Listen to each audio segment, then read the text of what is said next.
Maintenant qu'on est en petit comité, il serait intéressant pour moi de vous avouer quelque chose. Depuis que j'ai commencé la thèse, j'ai pris quelques kilos. 8 kilos. 8 kilos! J'ai pris 8 kilos en 16 mois de thèse. Un record. La thèse a complètement déréglé ma façon de m'alimenter. Déréglé. Ce mot est extrêmement important car oui, nous, vous jury, nous sommes réglés. Réglés pour manger à une certaine fréquence. Nous mangeons le matin, le midi et le soir.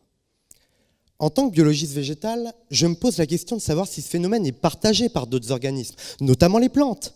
Est-ce que les plantes sont réglées pour s'alimenter à des moments particuliers? Sont-elles gourmandes comme nous?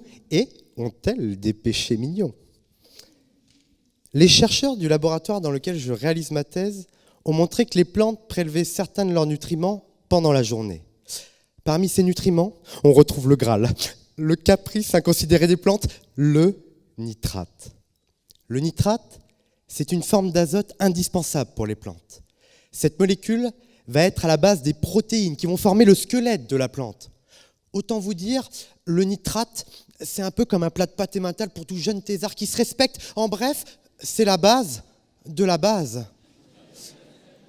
Ce que nous savons, c'est que des petites bouches appelées transporteurs prélèvent ce nitrate au niveau des racines. Ces transporteurs sont synthétisés et actifs en présence de lumière. Donc les plantes sont un peu comme nous. Le matin, le soleil se lève, elles se réveillent doucement, ne boivent pas de café contrairement à moi, mais ont terriblement faim et par conséquent se nourrissent de nitrate. Le but de ma thèse est de comprendre ce phénomène en découvrant le lien qu'il existe entre lumière et cette envie frénétique de manger du nitrate.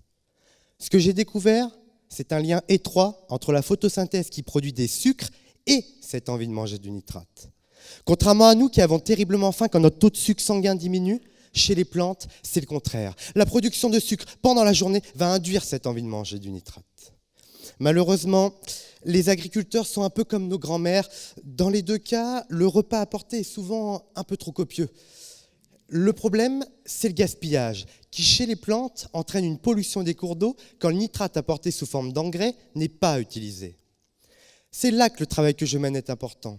En comprenant comment les plantes se nourrissent, nous pourrons mieux appréhender les apports en engrais dans le futur et par conséquent réduire notre impact sur la planète.